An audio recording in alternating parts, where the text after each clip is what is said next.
While we were down in Orlando in October of 2023, we averaged about 1 table service meal a day. We didn't really plan for that to happen, but hey, we like to indulge in good food. In this video, we're gonna do a quick recap of everywhere and tell you if we would recommend it, if we felt like it was respectable, or if maybe we regret it. Everyone's got to eat, so here's our breakdown. For sure, and this is totally just our opinions. We hope, even if we didn't love places, that you have a fantastic experience regardless. If you're new here, hey, I'm Jacqueline. And I'm Adam. And this is the Pixie Dust PhD channel. Do me a big favor and hit the like button on this video and subscribe to the channel. You can then ring the bell icon to receive notifications whenever we upload new videos. And if you haven't checked it out already, there was a ton of planning content on the channel for this trip. I will leave links to that in the description below. We did talk about our dining plans kind of extensively. Before we get started in our ratings, I will just note that we had some kind of last minute changes. So first, we had planned on doing Tony's Town Square in Magic Kingdom for lunch, and we swapped that out for Skipper Canteen. Essentially, we had planned on doing this for lunch because you can, in theory, sit on the patio, and you can, in theory, do that when the parade is going by, if the parade is going by at the right time. So when it was our 60-day out ADR day, there was going to be a noon parade and a 3 o'clock parade. And then much closer to our actual trip, they axed the noon parade every day. It was only happening at 3 o'clock, and it was like, well, we could just sit on the patio at Tony's for fun and to try it out, or we could go to Skipper Canteen instead. So that's what we did there. Also, on our last theme park day, we had planned on going over to Three Bridges to eat. We went on our last trip in 2021, our last longer trip, and liked it a lot and wanted to go back, give it another try. But honestly, we were just like more full than we were expecting, so we just didn't go. Otherwise, I think the plans are roughly what you heard before, so let's get to it. We'll do this in approximate chronological order, so we'll start with VIVO Italian Kitchen. That is at City Walk. For me, definitely a recommend. Yeah, we walked up, sat at the bar and had an entire meal, and it was definitely a recommend for me as well. Chatted with the bartenders, got the theme park gossip of the day, and had a great meal to go along with it. Yeah, honestly, the pasta there is just so good. We've been, I don't know, 4 or 5 times now probably, and it's a hit every single time. Doesn't seem to matter what we order. And yeah, sitting at the bar is really fun if you get a chatty bartender. We also went to Toothsome Chocolate Emporium in City Walk. We did this for the very first time. For me, I think respectable. Respectable as well, but what I highly recommend is just like going in there and checking it out. Like, it's very fun decor. I wouldn't necessarily say you need to have a sit-down meal there. If someone's craving sweets, you can pop in and get like a crazy milkshake. A crazy milkshake. Yeah. You don't even have to do a table service to get that. So definitely respectable for me. Yeah, I will say it doesn't quite make my recommend threshold where like, I don't feel like I have to go back personally, but I had a good time. Everything we ate and drank was tasty. Prices were fairly reasonable, I think, for being a sit-down, highly themed experience at City Walk. So nothing against it. It just like, is it as delicious as VIVO? No. Our first proper meal in Disney World was at Tiffins at the Animal Kingdom. Recommend. Yeah, it was great. It was so good. It was, what a high note to start on, honestly. I couldn't really think of improvements to really anything we had. We have gone to Nomad Lounge a lot, the attached lounge, and we always love the drinks and small bites that we've gotten there. This was our very first time at Tiffins. We did get, you know, pretty nice, expensive entrees. I think you got the whole fish. I got like a very nice meat cut. Yeah, short rib. Yeah, beef. It was, it's very expensive. It is a signature dining experience and it is priced that way. But at least the taste and the whole experience, like the wait staff and the theming of the restaurant, I think it lives up to the price. Yeah, it is an excellent, it was an excellent meal. Yeah, because of the price, I don't know that we'll go back super soon. Yeah. But I would. Like, if we were going with friends and they said, hey, how do you feel about Tiffins? I'd be like, do you want to go to Tiffins? We'll go to Tiffins again. Yeah, exactly. Then also a first time for us, we got breakfast at Ale and Compass. For me, I think respectable? Yeah, I would say respectable as well. The prices are fairly good for what you get because you get an entree, a buffet, and coffee and things like that. So breakfast is a really hard meal to do really well, and I think they did a good job doing that. If you wanted a large breakfast, this was our party day, so we wanted to really start the day off strong with a late lunch. Well, early lunch. Sorry, early lunch, late breakfast, exactly. I think it was a good spot and really fit well into our trip, but I wouldn't go out of my way to do it again. That part. So for me, it teeters between respectable and recommend because I do think everything we got was good. I think that the prices for a sit-down breakfast on property are extremely reasonable. If you're staying in that area, like at Boardwalk Beach Club, Yacht Club, then yeah, I'd say recommend. But if you have to go out of your way to get there, I think part of this also is we aren't really like huge breakfast people. We aren't typically going to spend a sit-down meal at breakfast, but because it was our Halloween party day, that was a very conscious choice. So I think the value is there. I think it's pretty tasty, especially, yeah, if you do the buffet situation where you get an entree, access to the buffet, and your drink. I think it's like $23, so that's not bad. I didn't really want the buffet, and so just my entree I think was $15 or $16. It's very reasonably priced, and it is tasty. It's just not, it didn't blow my mind. I don't feel like I need to go back. I think it very much would be a meal out of convenience of location for me if I was staying nearby. Then over in Hollywood Studios, we did the Fantasmic dining package at Mama Melrose. So for us, like, for having experienced Fantasmic, I would say regret. Let me back that up a little bit though. So when we booked this, like 60 days out, there was only one showing of Fantasmic that night. And so I figured it would be slammed, but then later on, it turns out that they added another showing. And then so we got slotted into the first showing. You don't get to pick. It just was like Fantasmic dining package first showing, no matter what. So the timing of that like wasn't my favorite. And then also just because there were two showings, it wasn't all that crowded. Yeah, and we also felt a little rushed because we couldn't change our reservation and the show was now much earlier. So I definitely regret that part, for sure. Yeah, so originally when we booked it, there was one showing, I think at 9:30. And then later, whenever, you know, when we went to check like a week out on our trip, it was, oh, now there's, I think, an 8 o'clock Fantasmic showing. And we had booked our dinner for probably 6:30 or 6:45, thinking for a 9:30 show, we would have dinner, like be able to eat slowly, be able to go do another ride or two or grab a drink or something, and then mosey over to Fantasmic. But the 8 o'clock was like, because if you have the dining package, they want you there like a half hour or at least 20 minutes early. Exactly. So it was really like, okay, well, we gotta eat and then we gotta go. And it worked out just fine, but overall, it wasn't the best experience. Yeah, and the staff did a good job. They were used to strict times and they were very quick getting food out, firing the next entree for the package. But for the price and the lack of scarcity of seating at Fantasmic, definitely a regret. But ultimately, I would say the restaurant is still respectable. Yeah, I think like the meal is respectable. Yes. I'm not mad about it. I think just everything surrounding it dampened our experience. So I think also thinking outside of us, if we were talking to friends who were going, if there's one showing of Fantasmic, you really want to see it, you've never done it before, I would recommend this. If you don't really care that much about Fantasmic, or there's multiple showings, or you just, you know, don't want to spend the kind of money, then, you know, I'd say it's respectable. Yeah, it's like a good take on a red sauce Italian restaurant. Yeah. And it's a nice Olive Garden. Yeah. Everyone likes Olive Garden, right? Then we had an early dinner over at Beaches and Cream. This was a repeat for us. We did also go to Beaches and Cream during our long trip in 2021 and obviously liked it enough then to want to try it again now. And I'd still recommend it. Yeah, definitely a big recommend from me as well. Our sandwiches are always so good and the sides are always well thought out and well executed.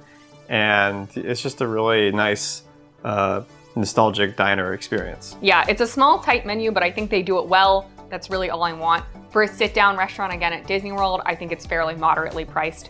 And then it tastes good, so no complaints from me. Yeah, and if you have a big crew, definitely split a dessert. Just one. Don't get your own.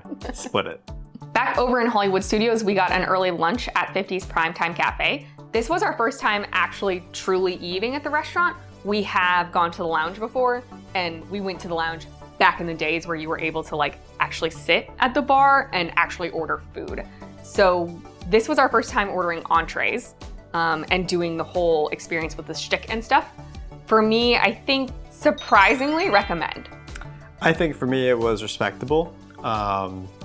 Didn't quite make the cut for myself. That's fair. So we got the deep fried cheese puck. I forget what it's called on the menu, but it's a Boursin cheese that they fry and it comes with like little fruit bits. We've had that before at the lounge. Killer. Like that thing is so craveable to me and they execute it perfectly every time we've had it. And then for our entrees, I had the fried chicken and you got pot roast. I did. They were very generously sized and honestly, your pot roast was delicious. It was great, but it's just very heavy comfort food on a theme park day. I would like to have taken a nap after, but we had places to be. That's fair. I will say the fried chicken is really good. I think that's one of the chickens you hear about in Disney World that's, top tier. I think it's really good, but it is kind of just like home style fried chicken. There was nothing particularly special about it.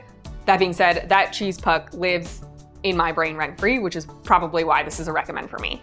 I do really miss being able to just go to the lounge and get the cheese puck. I wish that was still an option because that's what I would do instead of the full meal, but I don't know what to tell you. It's such a good appetizer. Yeah, it's an overall fun experience, but it is gonna be heavy and but good. And I know some people can be mixed on the shtick. So. Yeah, our waiter didn't do it up too much, which we didn't ask for, but I did deeply appreciate.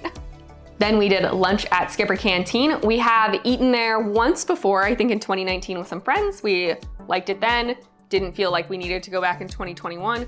Originally, we weren't gonna go back in 2023. This was gonna be our Tony's Town Square lunch, but switched it up. For me, respectable? For me, it's a recommend for a Magic Kingdom restaurant, but overall respectable. Yeah, I think that's an important asterisk of if you want to stay inside the Magic Kingdom and eat a sit-down meal, I would say recommend. If I'm just thinking about the food and the experience, respectable. And I could be wrong, but I also feel like the menu has changed over the years. And for me, I think probably in a downhill manner. Like when I think about what we got and what was available in 2019 and what our friends got versus what was available and delivered this time, nothing was bad. It definitely felt more bland than I recall though. Yeah, it's the only place with flavor and they still don't flavor it quite as much as you'd like. Yeah. That being said, it's a pretty easy to get reservation, even day of. Very easy. You can probably walk up. So if you just need to escape some of the theme park chaos, it's a good place. Yeah, it's a little tucked away, relaxing, decor's fun. Yep. Just still respectable across the board. Yeah, not as heavy as Liberty Tree Tavern food, which I think is the other place that we enjoy in Magic Kingdom. Right. So I would still prefer Skipper Canteen most days to Liberty Tree Tavern just for belly full, heavy, hot outside reasons. But yeah, I think, our general advice to our friends for eating in Magic Kingdom is don't. Hop on the monorail and head to a resort. And I think if you consider Skipper Canteen in the bigger picture of outside the Magic Kingdom, I would still put it as, not top tier. Then we grabbed a pretty casual dinner over at Geyser Point at Wilderness Lodge. This was our first time really sitting at Geyser Point and enjoying that, right? Yeah, first time. Definitely a big recommend for me. Yeah, recommend for me. The space is fantastic. You get nice weather, sunset views. Yeah. Breeze off the water after a long day in the parks. Drink and food in hand, it's pretty good. Yeah, it's a cool indoor-outdoor vibe. It's not too stuffy. The food we had was really good. You got a bison burger, you enjoyed that, right? Absolutely. Yeah, and I got crab cakes that I thought were pretty dang good. And I got an edamame side, and it's some of the better edamame I've ever had, honestly. They put some spicy salt on it, which made it super fun. So yeah, a bit out of the way if you're not in the Wilderness Lodge area. It's not as out of the way as Fort Wilderness, at least. So there's that, but I think if you have the time, I would recommend it. And certainly for a non-theme park day, I think this is a great spot to hit up. The next day, we did have a totally non-theme park day, and we kicked that off with lunch at Sanaa. This was our first time going to Sanaa as well. Yeah, it was definitely awesome. You're right there with the animals at the lodge, and it was fantastic. The bread service is legendary for a reason, and it was a really great meal. Yeah, I'd recommend it for sure. It is pretty out of the way, so I think that's a consideration. If you're gonna be trying to be at the Animal Kingdom theme park all day, it's not just a quick pop out and over to go to Sanaa. So, take your time into consideration, but the food was delicious. The vibes were immaculate. We got to sit at a window and just stare at all the animals going by, which during the daytime is awesome. So it's hard to say anything negative, really. I will say that the internet really hypes up the bread service, and it is good. But if you have an Indian place you like at home, I don't think the bread service is life-changing by any means. Yeah, but I still wouldn't pass it if you haven't done it before. That's fair. I think, here's the thing is you get 5 different breads, which is fun, but in what normal meal do I want 5 breads? It's a lot of bread. If you have a bigger party, it was obviously just the 2 of us. Maybe it makes more sense. And getting all the different dipping sauces is fun. But yeah, for me, the bread service was just not that novel. I've had all of these types of breads before. I know what they taste like. I know they're good. I've had most of the different types of dips and chutneys or whatever that they serve. So it's good and it's fun, but it is, I think, like $22 and you're getting bread. Yeah, I would say it's ideal if you have like 4 people, where you've got 5 pieces of bread to 4 people, and then it just works out a lot better. But you know, we were on vacation, so we wanted to try it, and it was really good. The other thing I'd say is I got supposedly a very spicy curry. It was Disney spicy. Was it even Disney spicy? Barely. It had spice. But anytime you call something vindaloo, you're like, huh? Is that spicy? And it was not. But it tasted good. I wouldn't call it vindaloo. Correct. Yeah. It had some kick, which I give it some credit. But, and mine came with, I picked, I guess, lentils as my vegetable side, and those were some of the best lentils I've ever had. So things were well flavored, and nothing we got was spicy. Even in the dips you get with the bread service, you know, some of them are spicy. But even like the spiciest one really wasn't that bad. No, it was like medium for me, I think. Yeah. So overall, though, highly recommend. But yeah, it's a fun experience. I think it's reasonably priced. I mean, it's a little more expensive than like a lot of sit-down restaurants at resorts, you know, your beaches and cream. Sanaa definitely costs more, but I think you're getting high quality food and a great experience, so worth it. Then later this same day, we went to Morimoto Asia in Disney Springs for dinner. This was also our first time going to Morimoto Asia. Yeah, regret it? I do not. Yeah, this was a splurge night for us. This was our very intentional, like, we're gonna spend a lot of money. This is our date night while we're on vacation. So obviously we had an awesome time. Huge recommend. It's hard to say what like a normal meal there would be because we got the Peking duck for 2. It was phenomenal though. It was like everything you want from Peking duck. I have absolutely no complaints. I think the only maybe tiny thing is, obviously we were a party of 2. We were sat at a 2-top. The Peking duck for 2 is quite large. They had to really maneuver everything to make it fit, which was kind of funny. Yeah, like it worked out in the end. Tabletop was a little rough. I wish there was a box you could check when you book it that says like, I'm planning on getting the duck, or like some huge sushi platter so they can sit you at a slightly bigger table. But it worked out eventually, and it was so delicious. It was so good. And eating that makes me want to go back and try other menu items. Our last in-theme park meal was Cinderella's Royal Table, which maybe I did as a child. It seems like something my parents would have taken me to do, but I have no real memories of it. So this is my first time doing it as an adult, my first time with any memory of it. And it's so hard to like separate out the character part of it from the actual food in the meal. But I would say I thought it was gonna be pretty bad, and it ended up way exceeding my expectations. So I would call this respectable. Yeah, I'd say it's respectable. It was fun to do. Wouldn't necessarily do it again. If it's just the 2 of us, unless something drastically changes. I'm not sure. But this is the only way you can meet Merida, so. Oops. For now. For now, that's true. That might change. For me, I think definitely if you are a princess fan or someone in your travel party is, it's worth doing it at least once, like Adam was saying. You get to see everyone. Yeah. Would I go back? I would go back, but is it worth the price? I don't know. I do just want to say though that the food on the menu sounds like it's going to be pretty bland, whatever. And I mean, you know, you're paying for the characters and you're paying to eat in the castle. Like you're absolutely paying for the experience. So I think they could get away with pretty meh food. And I was really pleasantly surprised with honestly every course that we got. Yeah, it's like elevated cruise ship food. That's a good way to put it. So it's not like Sanaa's food's better, period. Yeah. But there's definitely better food on property. Yes. But this still was considerably better than I thought it was gonna be. And for the price, I think it needs to be good, but I would say if you've got like a big princess fan and you're a travel party, you're looking for a splurge, it's a guaranteed way to see a lot of characters, and it's just an overall like fun princess themed event. And it was fun, but it was respectable, but wouldn't necessarily recommend it for everyone. That's fair. I really thought going into this that I would regret doing that just because the price is so high and I thought the food was gonna be elevated garbage, basically.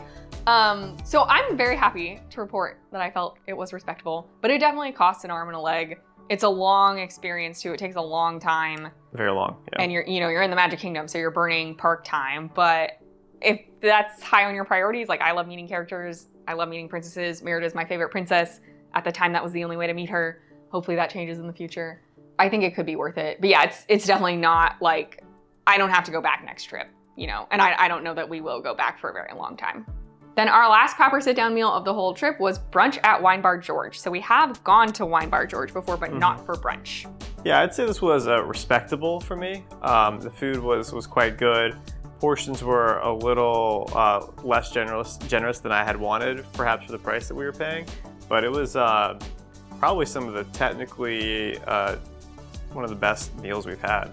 Execution, Yeah. you mean? Yes. Yeah. For me, this teeters between respectable and recommend, because if you just go on taste, it is really good and I always want to go back. But I do always feel like it's just a little overpriced, even for, you know, the level of execution you're getting. It's a pretty expensive place. So take that into consideration. Yeah, but I would agree with that. But the farm to table type food that they serve, it's top-notch quality. You're gonna have a nice time.